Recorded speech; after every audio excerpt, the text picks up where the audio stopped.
Bismillahirrahmanirrahim. Assalamualaikum warahmatullahi wabarakatuh. Alhamdulillahi wa kafa, wassalatu wassalamu ala rasulillahil mustafa wa ala alihi wa sahbihi wa man wafa wa ba'd. Fa ahbaballahi wa ahbaba rasulihi sallallahu alaihi wasallam. Usi nafsi wa iyyakum bitaqwallahi faqad fazal muttaqun fala tamutunna illa wa antum muslimun.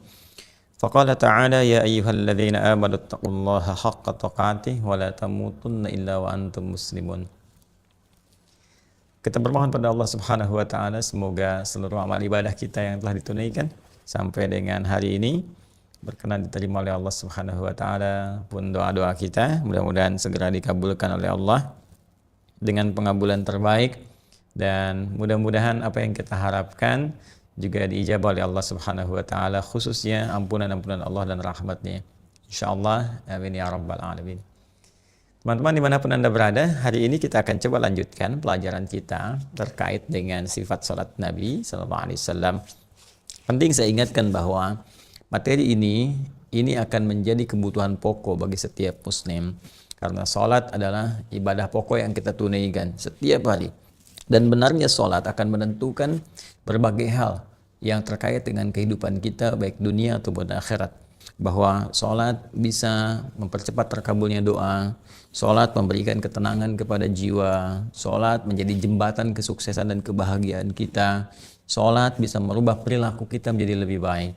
Dan sampai hari ke-11 ini dari pelajaran yang telah kita coba kaji bersama, mari kita evaluasi apakah sholat yang telah kita tunaikan setidaknya menghasilkan satu di antara sekian banyak keistimewaan yang masih bisa kita rasakan saat di dunia ini sebelum kembali kepada Allah. Dan tentunya saat kembali ini menjadi amalan pokok yang akan dihisab pertama kali dan menjadi parameter yang diterimanya amal-amal yang lainnya. Inna awwala ma yuhasabu bihil abdu yawmal qiyamati as-salah. Idza salahat salah sairu amali wa idza fasadat fasada sairu amali. Nabi pernah memberikan satu kisi-kisi ya sebelum kita kembali kepada Allah. Nanti di akhirat amalan pertama yang akan dihisab oleh Allah itu adalah salatnya. Jika benar sholatnya, maka ini pertanda baik akan bagusnya amal-amal lain. Tapi jika bermasalah, maka ini pun pertanda buruk bagi amal-amal yang lainnya. Ingat ya, karena sholat itu amalan pokok, sholat pembuktian keimanan kita kepada Allah, sholat pengakuan kita atas ketuhanan Allah Subhanahu wa Ta'ala dan komitmen kita dalam menyembahnya, dan sholat juga sebagai bagian dari pokok iman. Ya, karena itu Allah ketika memberikan penerimaan sholat bagi kalangan sahabat di era Nabi, Allah menyampaikan wa ma kana Allahu liyudhi'a imanakum. Allah enggak akan menyia-nyiakan iman kalian. Salat disebut dengan kalimat iman untuk menunjukkan pokok keimanan kita terletak pada salat kita. Karena itu bukan hanya di era Nabi Muhammad SAW saja sampai dengan kini. Sebelum beliau pun semua nabi-nabi salat. Ya, karena salat tadi pembuktian ketuhanan Allah Subhanahu wa taala yang dibuktikan oleh kita semua dengan menyembahnya dan pokok keimanan kita. Ya, ini tegas kalimatnya ketika Allah sampaikan kepada Nabi Musa alaihissalam dan diabadikan di Quran surah ke-20 Taha ayat ke-14. Innani anallahu la ilaha illa ana fa'budni wa aqimis salata li dzikri. Ya, sungguh hanya aku Allah, kata Allah, satu-satunya Tuhan yang layak dipertuhankan, yang layak untuk disembah. Fa'budni, maka sembah aku. Bagaimana caranya? Wa aqimis salata li dzikri. Ya, la ilaha illa ana, tidak ada Tuhan selain aku, kata Allah. Fa'budni, sembah aku. Wa aqimis salata li dzikri, dan cara menyembah Allah itu dengan menunaikan salat. Karena itu Nabi Musa salat, Nabi Isa salat. Quran surah ke-19 Maryam ayat 31-nya ya sampai dengan 33. Kemudian Nabi Ismail ya alaihissalam salat, bahkan minta keluarganya salat. Wa kana ya'muru ahlahu bis salat. Quran surah ke-19 ayat 55. Kemudian Nabi Zakaria salat, ya bahkan memohon kepada Allah minta keturunan dalam salat. Quran surah ketiga Ali Imran ayat 38 sampai 39.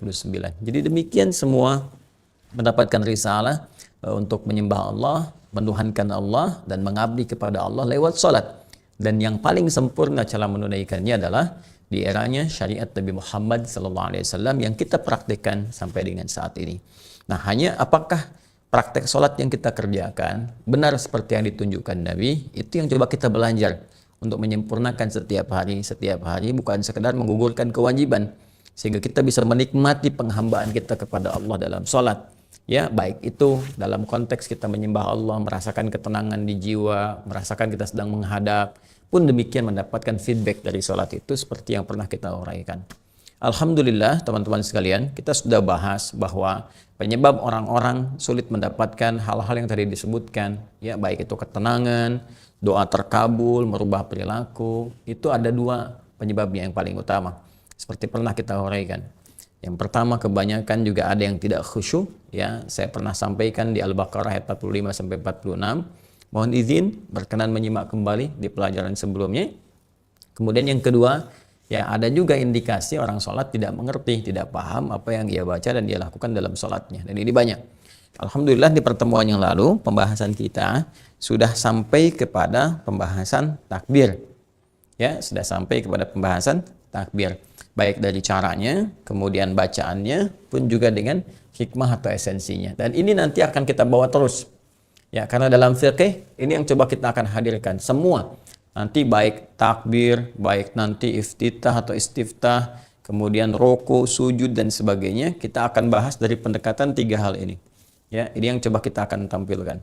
Nah, pertemuan lalu kita sudah belajar tentang takbir. Ya, dalam takbir ini pun ketika mengangkat, saya coba ingatkan ya sejajar dengan bahu yang di sini yang sudah kita bahas di Abu Dawud nomor hadis 721, ini sudah kita tampilkan ya di sini, ataupun juga bisa nanti dengan sejajar dengan daun telinga yang sudah pernah saya sampaikan teman-teman sekalian. Mana yang paling nyaman saja di sini bisa, di sini juga bisa ya. Kemudian dalam konteks kita mengangkat ini saya ingatkan kembali bahwa kita bisa bersamaan mengucapkan Allahu Akbar ya, atau diucapkan dulu Allahu Akbar kemudian kita mengangkat ya, atau kita mengangkat dulu dan meletakkan nanti tangan baru mengucapkan Allahu Akbar. Baik ya, itu bisa tiga cara. Tapi intinya dari semua ini teman-teman sekalian, maka memberikan kesan kepada kita pembuka sholat itu diharuskan kita dengan bertakbir, dan saat bertakbir inilah kemudian takbirnya disebut dengan takbiratul ihram. Ini takbir satu-satunya dalam sholat yang disebut dengan ihram. Ya, yang lainnya intiqal nanti. Ini cuma satu-satunya disebut dengan ihram. Baik, saya sampaikan di pertemuan lalu kenapa disebut dengan ihram dari kata ahrama yang berarti mengharamkan, melarang, ya, tidak membolehkan sesuatu dilakukan. Jadi kalau sudah takbir, dilarang kita, diharamkan membawa segala hal yang tidak terkait dengan sholat.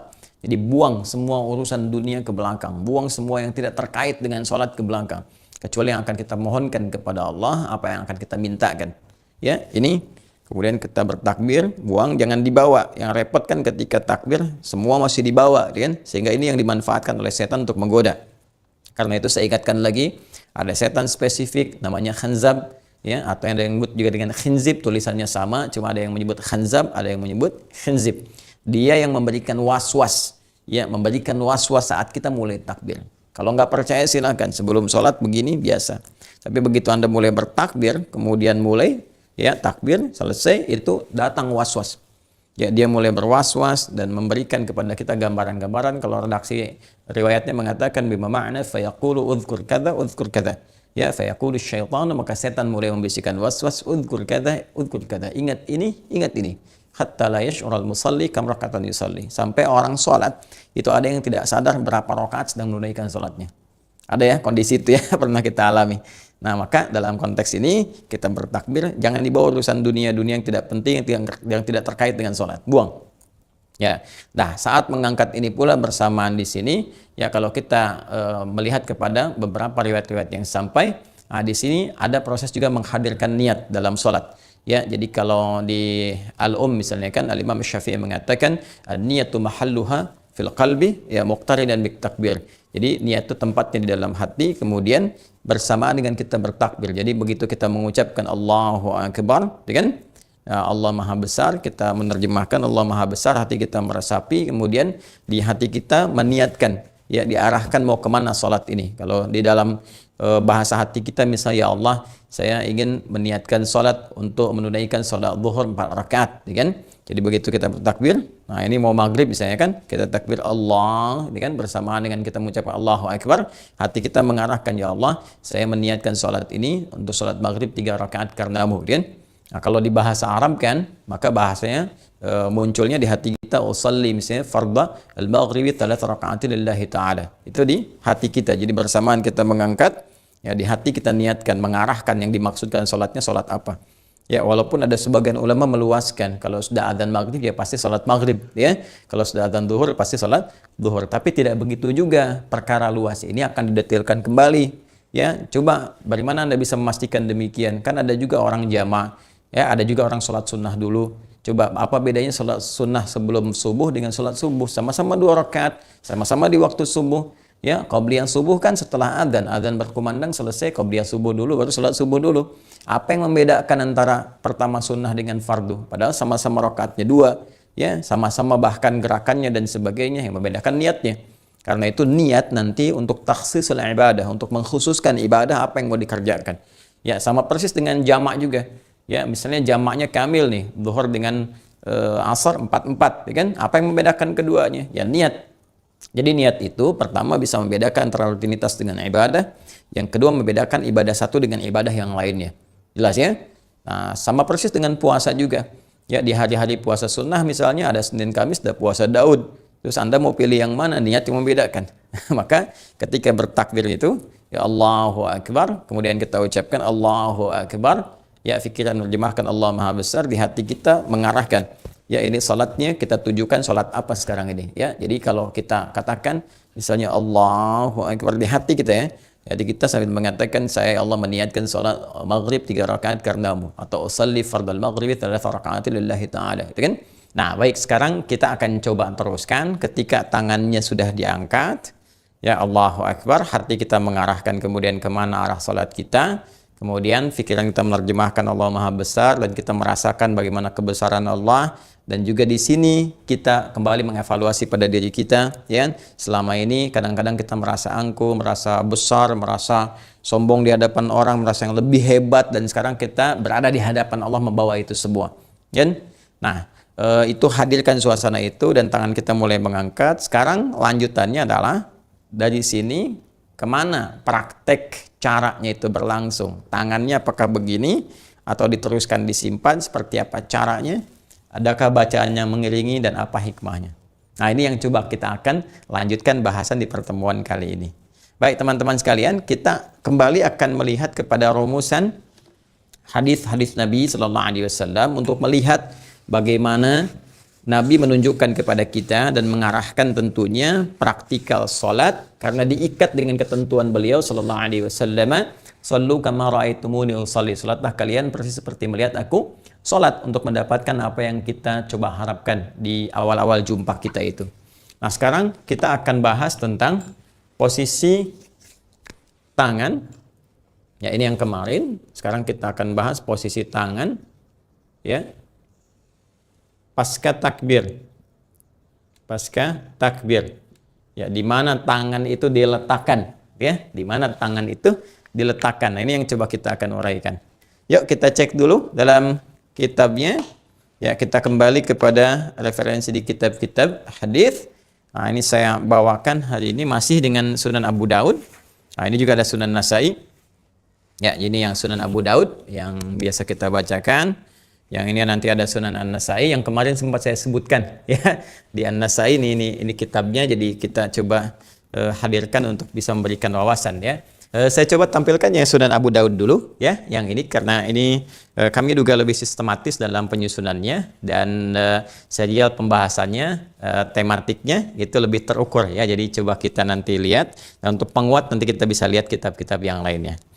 Bismillah, ini insya Allah ada di halaman 109, ya, tentang meletakkan tangan, ya, pasca takbir, di bab yang ke-122, insya Allah nggak salah. Baik, ini ya, 109. Halaman 109 di bab 122, ya. Nah, kita ini bacakan babnya, babu wad'il yumna 'alal yusra fis shalah. Nah, ini babu wad'il yumna 'alal yusra fis shalah. Bab meletakkan tangan kanan, ya, menutup atau di atas tangan kirinya dalam salat. Seperti apa gambarannya? Yuk kita bacakan dulu.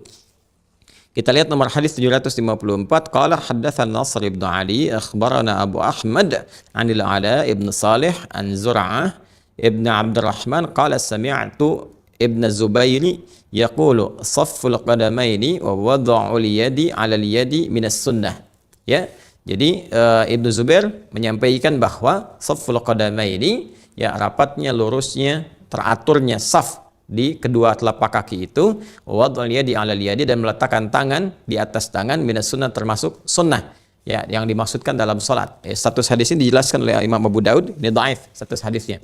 Ya, jadi informasi sampai tapi sanadnya ini dhaif, ya. Nah, ini bagusnya begini nih, ada tahqiq di bawahnya, ini sahih, ini dhaif, dijelaskan kepada kita, ya. Nah, kemudian yang terkait dengan praktikalnya, nah ini ada langsung di nomor hadis 755. Ya, 755. Yuk kita bacakan. Qala haddatsana Muhammad ibn Bakkar ibn Rayyan an Hushaim ibn Bashir an al-Hajjaj bin Abi Zainab an Abi Uthman an-Nahdi an Ibn Mas'ud radhiyallahu ta'ala anhu annahu kana yusalli فوضع يده اليسرى على اليمنى فرآه النبي صلى الله عليه وسلم فوضع يده اليمنى على اليسرى حديث حسن. Masya Allah. Ini langsung dari Ibnu Mas'ud radhiyallahu taala anhu di awal-awal fase masa salat, ya, ketika kemudian perintah salat itu mulai disampaikan dan enggak semua sahabat mengetahui tata cara yang benarnya. Ini fase-fase pembelajaran. Ini biasa. Ya, jadi di sahabat juga awal-awal praktik, ya ada yang keliru pemahaman, ya ada yang keliru dalam praktikal diluruskan oleh Nabi, itu biasa. Jadi salah itu biasa dalam belajar, ya, tapi terbiasa salah itu yang tidak biasa. Ya kan? Salah itu biasa dalam belajar, terbiasa salah itu yang tidak biasa. Jadi kalau kita belajar Quran ada yang salah, nggak harus putus asa.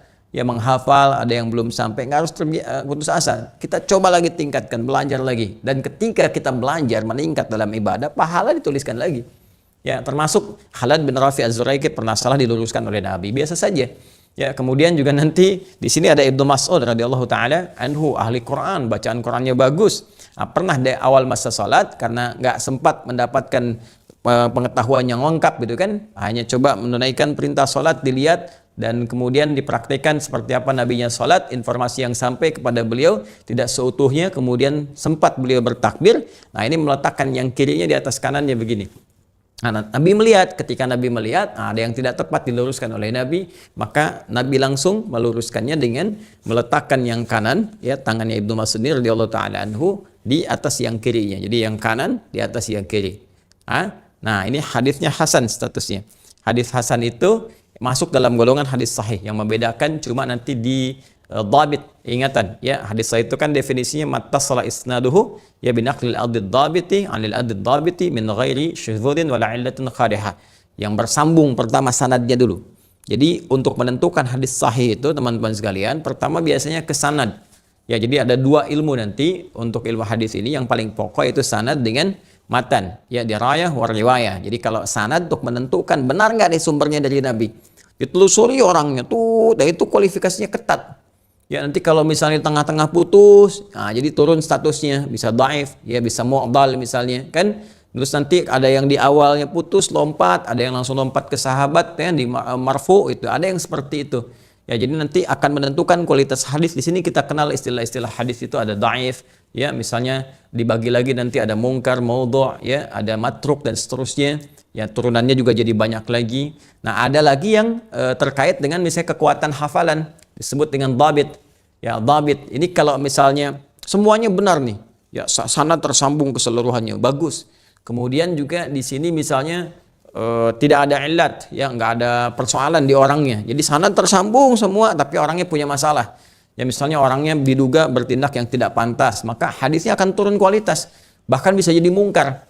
Ya, karena berbuat sesuatu yang tidak dibenarkan oleh agama, khawatir jadi fitnah terhadap hadis. Itu saking ketatnya, walaupun mungkin informasi yang disampaikan bisa benar. Ya, nanti kalau masalahnya diingatan sedikit saja misalnya, yang tadinya koma harusnya koma misalnya kan, nah di situ jadi hilang misalnya kan, jadi lewat, padahal cuma koma saja. Nah, itu nanti statusnya turun dhabitnya dari yang 100% misalnya jadi 85% atau 90%. Nah, ketika kualitas dhabitnya itu turun, maka hadisnya nanti berubah dari hadis sahih jadi hasan. Ya, hasan. Jadi sahihnya sahih lidzatihi jadi hasan. Ya, jadi masih dalam konteks hadis sahih. Konteks hadis sahih semua sama betul, cuma nanti diingatan saja, dan ini nanti nggak parah. Ya, kenapa nggak parah? Karena nggak merubah makna pada umumnya, karena sedikit saja dan akan dikuatkan oleh riwayat lain. Ketika dikuatkan oleh yang lainnya, misal si fulan nih, Ibnu Mas'ud meriwayatkan hadis Kemudian nanti Mu'adz bin Jabal meriwayatkan, misalnya Ali bin Abi Thalib meriwayatkan radhiyallahu taala anhum jami'an. Yang ini ingatan berkurang misalnya kan, sedikit saja. Yang ini tetap sama kuat 100%, 100%. Maka yang ini akan mengontrol kepada yang ini. Itu yang nanti disebut dengan hadis sahih li ghairihi. Ya, ini naik status langsung sahih karena yang lain menguatkan. Jadi kalau ada hadis hasan itu masih dalam konteks hadis yang sahih. Yang mempopulerkan pertama kali istilah hadis hasan itu Imam At-Tirmidzi. Imam At-Tirmidzi. Nama aslinya Muhammad, tumbuh berkembang di Tirmidzi, dikenal dengan At-Tirmidzi. Ya, jadi ini kita bisa gunakan sebagai acuan. Nah, fa wada'a yadahu al-yumna 'ala al-yusra, meletakkan tangannya yang kanan kemudian di atas yang kirinya. Baik, Nabi meminta Ibnu Mas'ud kemudian memperbaiki meletakkan tangan yang kanannya di kirinya. Nah, masih ingat? Penting kan saya sampaikan, di sholat, di syariat, di wudhu itu semua ketat batasannya. Sekarang tangan tuh kan ini sampai ini, ya kan? Mana nih kan yang dimaksud tangan di sini? Nah, ini kan masih informasi umum. Kadang-kadang sahabat udah pada paham tangan, oh yang dimaksud yang ini. Tapi kan kalau orang yang nggak paham bisa berbeda. Nanti bisa ini ke sini, gitu kan? Bisa kemudian nanti ini ke sini, bisa ke sini, bisa ke sini. Kan tangan juga. Maka seperti apa batasannya? Nah, ini kita coba lihat lagi teman-teman sekalian. Nah, hadis berikutnya. Baik. Bismillahirrahmanirrahim.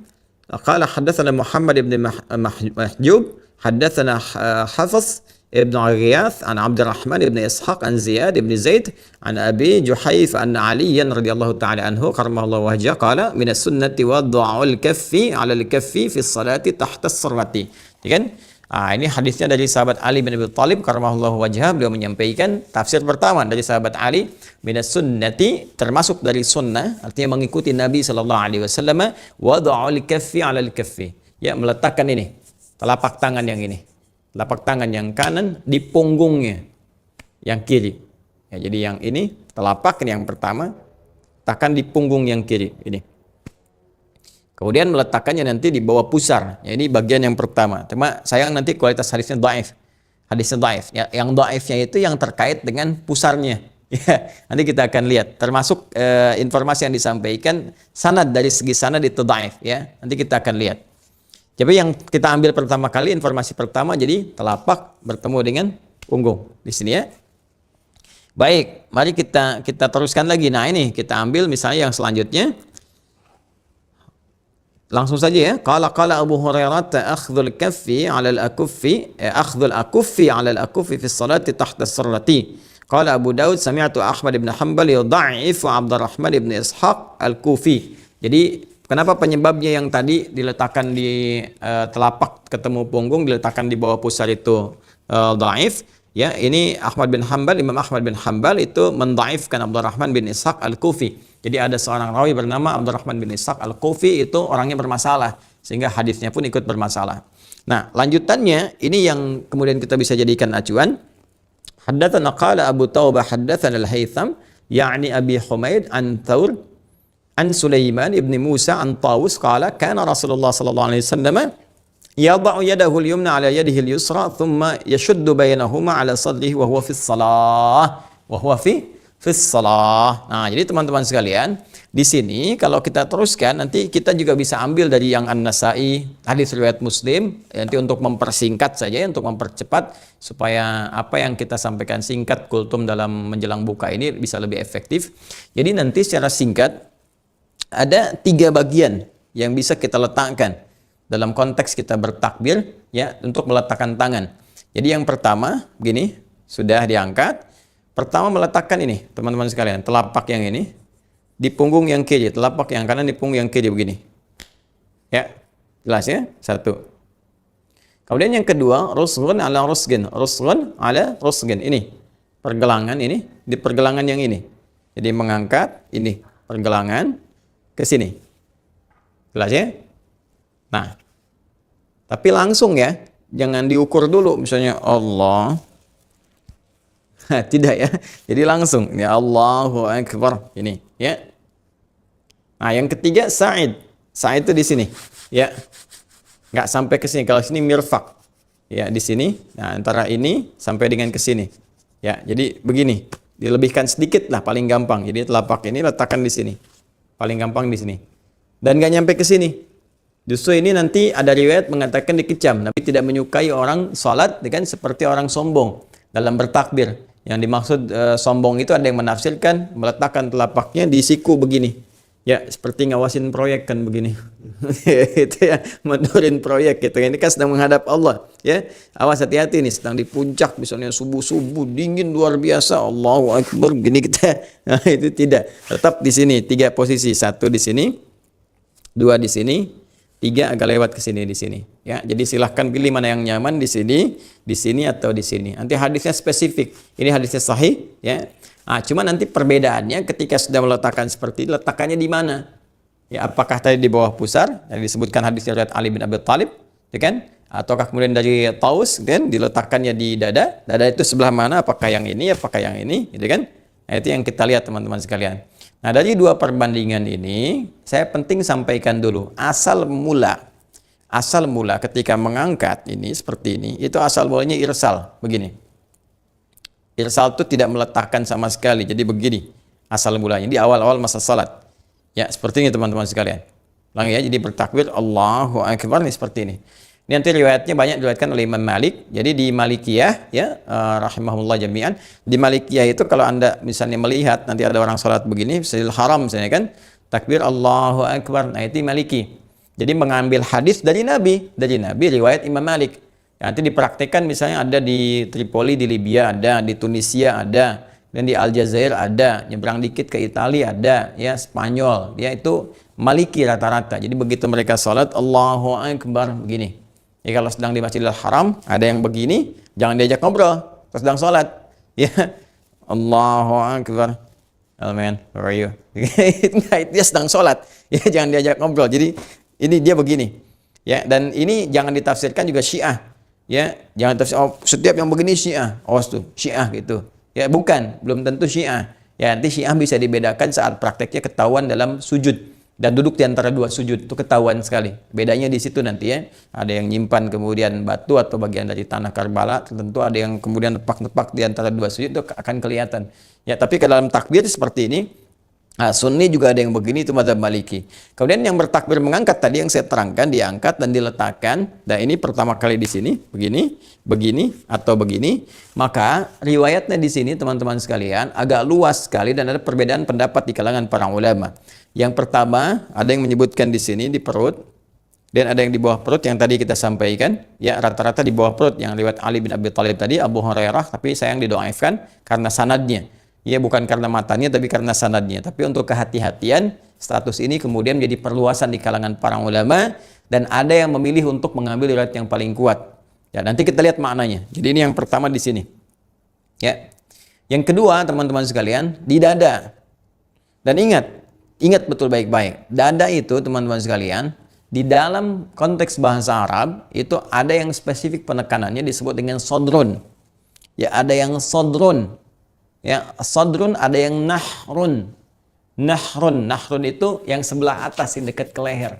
Ya sini, kalau ini ke halak, ya tenggorokan di sini, ya tenggorokan, ya, halak. Ya kalau kita ada suara harful halak di tajwid, ya ha itu kan dengan ain, halak. Ya lupa wastul halak, ha ain. Nah, kalau kita taruh di sini, nah ini nahrun namanya. Nahrun, makanya unta itu sembelihnya di naharnya. Ya inna a'tainakal kautsar fasalli rabbika wanhar. Ya, sembelih, unta disembelih dengan menggunakan posisinya di naharnya dan dalam keadaan dia berdiri, enggak dijatuhkan. Ya. Sebaliknya sadrun itu letaknya teman-teman sekalian, ini ma baina nahri wal batni, antara nahar di sini dengan perut di sini.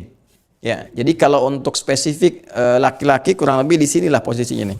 Ya ada rongga yang agak cengkuk kita ke dalam. Nah, di sini.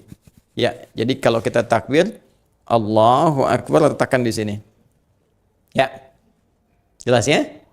Nah, perempuan bisa di sini, bisa sedikit agak ke atas di sini. Ya. Baik, sedikit agak ke atas di sini. Jadi bukan di sini. Awas ya, bukan di sini nahrun namanya kalau di sini.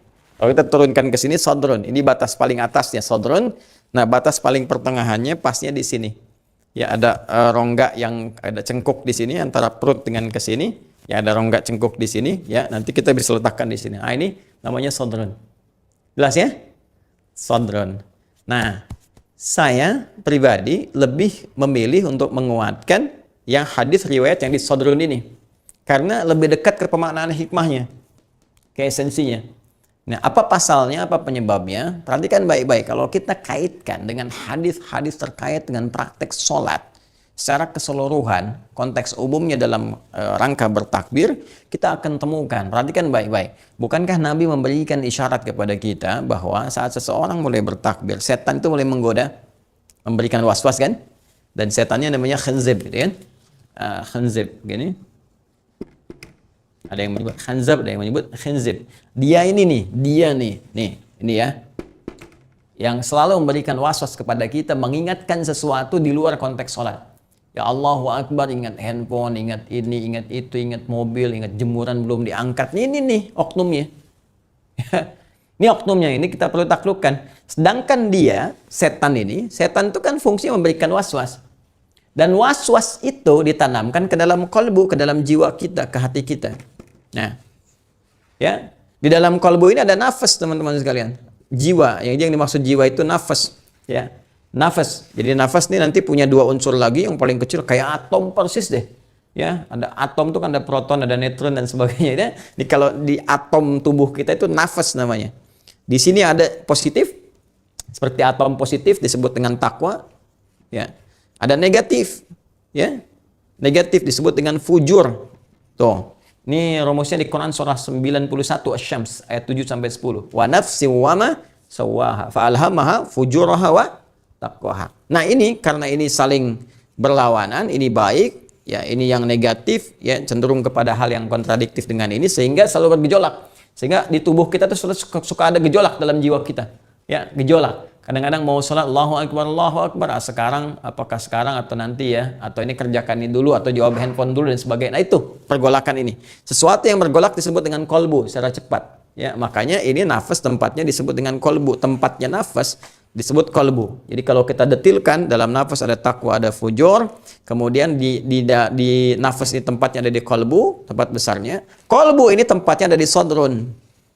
Ya, sodrun. Nah, di dada, kan? Mana dadamu? Ini dadaku, gitu kan? Nah, itu kan menunjuk kepada hati, kepada jiwanya, sumber kehidupannya. Ini sumber kehidupan, ini unsur terkecilnya, ada di kolbu karena bergejolak. Kolbu tempatnya ada di sodrun. Jamaknya sodrun, sudurun. Nah, setan itu berusaha menggoda langsung di frame terbesarnya, di sodrunnya nih, di sudurnya. Ya, supaya ininya terus digolakin. Ya, jadi semakin menggolak gitu kan, semakin muncul kegelisahan dan sebagainya, dan ini juga kena. Nah, ini juga berusaha fujur dibangkitkan. Ya, kalau fujur dibangkitkan, takwa yang ditekan. Nah, ini yang paling bahaya, muncullah keburukan-keburukan. Ya, jelas ya sampai di sini teman-teman sekalian. Nah, dari mana taunya dia menggoda ke sini? Di surat An-Nas. Ya, qul a'udzu birabbin nas, malikin nas, ilahin nas, min syarril waswasil khannas alladzi yuwaswisu fi sudurin nas. Nah, karena itulah teman-teman sekalian, penting bagi kita untuk menjaga keadaan hati kita, ya, keadaan jiwa kita supaya nggak banyak dikuasai oleh setan. Karena itulah kita mencoba menjaga, memegang dengan baik begitu bertakbir Allahu Akbar, jaga nih jiwa kita jangan sampai diotak-atik oleh setan. Karena itu kondisi lebih seperti ini untuk menguatkan ini dipandang lebih memantapkan kita untuk mendekatkan kepada khusyuk dibandingkan kita mendiamkan begini. Sekalipun itu kembali kepada kondisi masing-masing. Tapi saya lebih memilih untuk seperti ini karena ini lebih mendekat kepada pemaknaan dan hikmah. Jelas ya? Ya, bahkan ada yang paling menarik, teman-teman dimanapun Anda berada, ini dalam konteks kita menjaga keadaan khusyuk kita, dalam kita menjaga sodron hati kita, ya supaya tidak digoyahkan oleh setan, diberikan oleh was-was seperti pemaknaan tadi yang saya sampaikan. Nanti ada juga cara posisi saat kita meletakkan telapak tangan yang kanan ini di punggung yang kiri yang seperti ini. Ini ada satu riwayat di An-Nasai nanti disebutkan menggenggam. Ya, nanti kita lihat ya. Kita lihat, coba kita saksikan di Sunan An-Nasai. Nah, ini kitabnya. Ya, ini kitabnya. Di halaman 120 kalau tidak keliru. Bismillah. Ya, 120 itu di kanan. Nah, ini dia ya. Halaman 120 di pembahasan yang ke-9 ya, 9 hadis nomor 887. Yang ini ya. Nah, ini judulnya wad'ul yamin 'ala shimal fi shalah. Ya, kitabul iftitah, di kitab iftitah terkait dengan salat, meletakkan yang kanan pada yang kiri di dalam salat. Ya, hadisnya sahih. Jadi ini kalau di An-Nasai langsung diberikan status begini, sahih ya. Kalau di Abu Daud ini di ujungnya nanti ada keterangan. Bismillahirrahmanirrahim. Qala akhbarana Suwaid ibn Nasr qala anba'ana Abdullah ibn Musa anba'ana Abdullah an Musa ibn Umair al-Anbari wa Qais ibn Sulaim al-Anbari qala haddatsana Alqamah ibn Wa'il an abihi. Dari Alqamah bin Wa'il dari bapaknya ya. Qala ra'aitu Rasulullah sallallahu alaihi wasallam idza kana qa'iman fi sholati qabada bi yaminihi 'ala shimalihi. Nah, ini kalau kita temukan dari Alqamah bin Wa'il dari bapaknya. Jadi ketika beliau menyaksikan salatnya Rasulullah sallallahu alaihi wasallam saat beliau bertakbir, itu qabada bi yaminihi ya 'ala shimalihi fi shalah. Jadi beliau kemudian menggenggam, qabada itu seperti ini. Ya, menggenggam yang telapak kanannya ke yang kirinya di salat. Jadi seperti ini. Ya, jadi boleh kita yang pertama tadi seperti ini, meletakkan begini saja. Kemudian begini, rusun ala ruskan begini. Ya, kemudian sa'id ke sini sedikit. Ini pun nanti di An-Nasai ada hadis berikutnya yang menerangkan yang telapak ya, kemudian ke rusun pergelangan sampai ke sa'id. Ini kalau kita baca hadis nomor 889. Ya, ini kita temukan. Baik, 889. Nah, di sini ada redaksinya. Thumma wada'a yadahu al-yumna 'ala kaffihi al-yusra war-rusghi was-sa'id. Ya, wa kaffihi al-yusra war-rusghi was-sa'id. Ini diletakkan begini, war-rusghi ini, was-sa'id di sini. Nah, yang tadi sampai qabada sampai begini. Ya, artinya saking pentingnya kita menjaga keadaan khusyuan hati kita, menjaga jiwa kita gitu kan ketika kita menunaikan salat supaya tidak banyak was-was setan memberikan pengaruh pada salat kita. Maka ada redaksi sampai menggenggam seperti ini, dan di Abu Daud tadi sampai menekan seperti ini. Jadi saking kita menjaga diri kita, menguatkan diri kita, ini diantara hikmahnya supaya nggak kena was-was setan. Jadi ketika Allahu Akbar seperti ini, bukan cuma meletakkan, tapi kita coba sedikit dikencangkan, gitu kan? Kencangkan seperti ini sehingga membuat jangan terlalu kencang juga ya. Nanti nafas kita bisa bermasalah gitu. Yang dimaksudkan ini memberikan dampak kepada jiwa kita sehingga menekan was-was supaya keluar dari keadaan tubuh kita. Ini bisa menggenggam begini, bisa sekedar begini saja. Ya, jelas ya? Nah, ini ada bagian-bagian yang penting sekali untuk kita pahami, terutama aspek hikmah ini. Ya, kadang orang cuma cukup sampai yang penting benar. Ya benar secara fikih, kewajiban itu tuntas tuh kan, tapi hikmah nggak dapat. Ya, sekali lagi kenapa diangkat begini, kenapa kemudian seperti ini, ya. Dan yang paling menarik ini, kenapa yang kanan ini yang menutup yang kiri, ya kan? Bukan yang kiri begini yang tadi dibenarkan oleh Nabi, kisahnya Ibnu Mas'ud radhiyallahu taala anhu, ya, begini, kemudian dibalik ininya bukan yang ini tapi yang ini, yang kanan yang menutupkan yang seperti ini, ya. Nah, ini ada hikmah juga teman-teman sekalian, dan hikmah ini nanti nyambung ke doa iftitah. Ya, karena itu nanti kitab di An-Nasai dibuka dengan kitabul iftitah, membuka, ya. Ada doa iftitah, nanti akan nyambung suasana ini ke doa iftitah.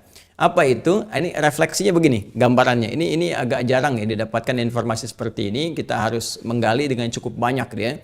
Jadi yang kanan ini kan umumnya mewakili segala hal kebaikan, digambarkan sebagai sesuatu yang kanan, ya. Jadi aliran kanan, pemikiran kanan ini umumnya menuju pada sesuatu yang positif baik.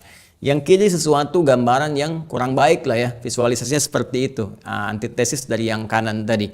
Nah, kenapa dalam kehidupan kita teman-teman sekalian, kita penting untuk menyadari, ini kalau kita gambarkan kiri sesuatu yang kurang baik sebagai gambaran umum, kanan sesuatu yang baik. Nah, sekarang perhatikan baik-baik. Kiri ini megang ke sini, ya kan? Ini ke bagian dada kita, inti jiwa kita, dan di situ tadi saya terangkan ada takwa, ada fujur di nafas kita, ya. Takwa mewakili jiwa-jiwa kebaikan, ini qad aflaha man zakkaha wa qad khaba man dassaha, ini fujur mewakili hal-hal yang jelek, yang kurang baik, yang asalnya untuk bisa menjadi katalis trigger yang baik itu muncul. Tapi kadang-kadang ini dibuat oleh setan menjadi dominan, diberikan was-was. Ya. Kalau di sini misalnya ada jujur, di sini ada dusta, misalnya kan. Nah, asalnya dusta itu ya dibuat oleh Allah, dijadikan untuk bisa ya mengatrol, ya, mengangkat supaya jujurnya itu naik. Jadi dusta diciptakan untuk membuat jujur itu muncul. Sebab kalau nggak dibuat sifat dusta, itu jujur nggak akan muncul. Bukan untuk menjadikan manusia berdusta, bukan. Ya, marah itu diciptakan marah, ya supaya sabarnya nampak. Jadi kalau nggak ada marah, sabar nggak ketahuan. Nggak ada peristiwa yang bisa membuat kita misalnya terpancing sesuatu keluar amarah. Nah, itu sabar nggak akan nampak. Coba ujuk-ujuk suami pulang ke rumah, istri mengatakan sabar ya Pak, sabar. Ya ada masalah apa, ya kan? Tapi kalau ada persoalan dan sebagainya, kemudian tampak dalam kehidupan, maka cara memahaminya ini Allah ingin meningkatkan kesabaran kita sehingga kualitas kehidupan kita lebih meningkat untuk mengatasi persoalan di masa depan yang lebih besar lagi. Ya, jadi bukan untuk membuat manusia larut dalam amarah. Cuma kadang ini dimanfaatkan oleh setan, alladzi yuwaswisu fi sudurin nas. Ini yang dimunculkan sehingga jadi pemarah, jadi orang yang terlibat dalam dusta dan sebagainya. Ini yang jeleknya ini yang muncul. Ya, ini yang munculnya ini. Nah, ketika ini muncul perbuatan yang kurang bagus, yang keluar dari sini, dari nafas ini. Karena fujur tempatnya di nafas, sering disingkat dengan nafsu. Ya, maka nafsu digoda oleh setan lewat sudur ini, maka keluarlah kemudian perbuatan dari nafsu itu yang jelek. Ini yang dimaksudkan di Quran surah ke-12 ayat 53. Ya, wa ma ubarni'u nafsi innan nafsa la'ammaratum bisu'. Ya, kita nggak bisa menjadikan diri kita suci sepenuhnya karena dalam diri kita itu ada nafas, di dalamnya ada fujur yang sering diwaswasi oleh setan. Sehingga ketika ini dominan keluar perbuatan buruk. Buruk ini yang disebut oleh Al-Qur'an dengan nama su. Ya, su, sesuatu yang kotor, yang buruk, yang tadi direfleksikan oleh diri kita ya dengan bagian kiri tadi. Ya, maka ini teman-teman sekalian sumbernya dari mana? Dari sini, dari hati kita. Jadi semua kegiatan kita teman-teman, baik yang positif ataupun negatif, pada intinya bersumber dari sini.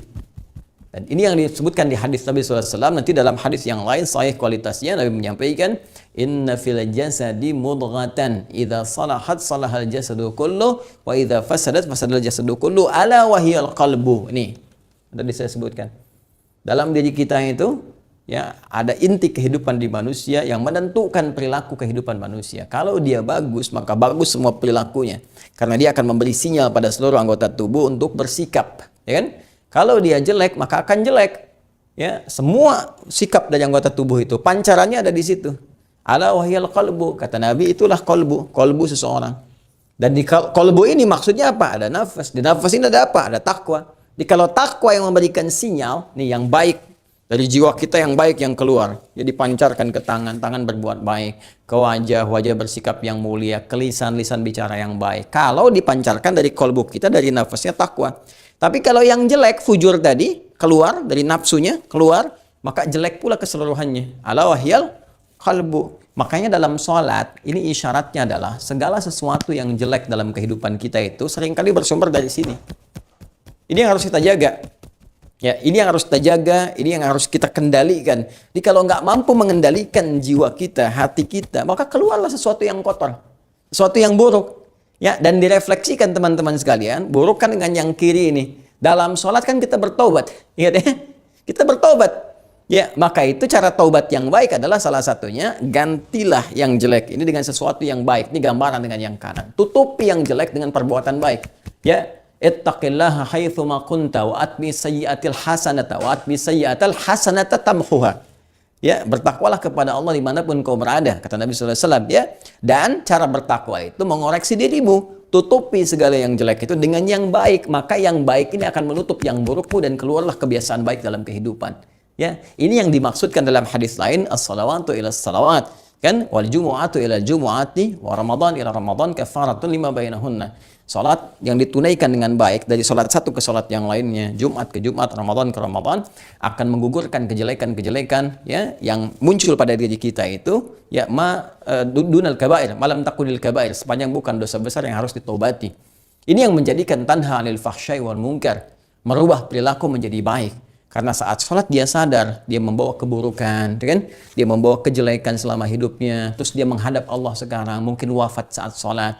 Makanya ketika dia kemudian merasakan ini nih yang menyebabkan saya berbuat jelek dalam kehidupan. Ini sumbernya di sini. Ya, kepada orang lain kata-kata yang kotor, merasa lebih hebat, ya, kemudian berbuat yang tidak pantas. Lalu coba kita tutup dengan yang baik. Kita memohon kepada Allah, ya Allah berikan aku kekuatan untuk mengendalikan jiwaku, melawan waswas setan. Lalu kita kemudian mengatakan pasrah kepada Allah dengan berkata, Allahumma ba'id baini wa baina khatayaya kama ba'adta bainal masyriqi wal maghrib. Begitu kita menyadari banyak salahnya, kita ucapkan, ya Allah, mohon Ya, jauhkan antara aku dan kesalahan yang aku perbuat ya Allah sebelum sholat ini. Aku ingin berubah kan? Jauhkan aku dengan kesalahan-kesalahan itu sejauh engkau bentangkan antara timur dengan barat yang tidak pernah bertemu. Ya, atau engkau pasrah kepada Allah, mohon kepada Allah perlindungan, kebaikan, dan berusaha menjadi baik sejak saat ini dalam sholat Anda. Anda mengatakan misalnya wajjahtu wajhiya lillazi fataras samawati wal ard hanifan musliman wa ma ana minal musyrikin inna sholati wa nusuki wa mahyaya wa mamati lillahi rabbil alamin la syarika lahu bidzalika umirtu wa ana awwalul muslimin atau wa ana minal muslimin. Mulai hari ini aku akan tunduk patuh ya Allah. Aku akan tunduk patuh kepadamu ya Allah. Aku akan berubah jadi lebih baik. Itu artinya. Dan itu bukan ilmu otak-atik. Itu kalau kita kumpulkan semua hadisnya terkait berkelindan dengan semua. Jadi nggak sembarangan teman-teman. Bertakbir itu bukan sembarangan. Bukan perkara Anda cuma mengangkat begini kemudian Anda letakkan. Bukan. Semua ada maknanya. Buang semua urusan yang tidak penting ke belakang. Jangan bawa-bawa dalam sholat. Kemudian sadari ketika Anda menghadap Allah, Allah Maha Besar, kan? Anda berada di hadapan kebesaran Allah Subhanahu wa taala. Sementara Anda membawa dosa dalam kehidupan. Ini buktinya Anda nggak bisa mengendalikan hati. Banyak keluar yang kotor-kotor dalam hidup. Sementara Anda bangga sekarang menghadap Allah dan banyak dosa Anda bawa dan belum mau taubat, maka tutupi dengan kebaikan. Ya, tutupi dengan kebaikan.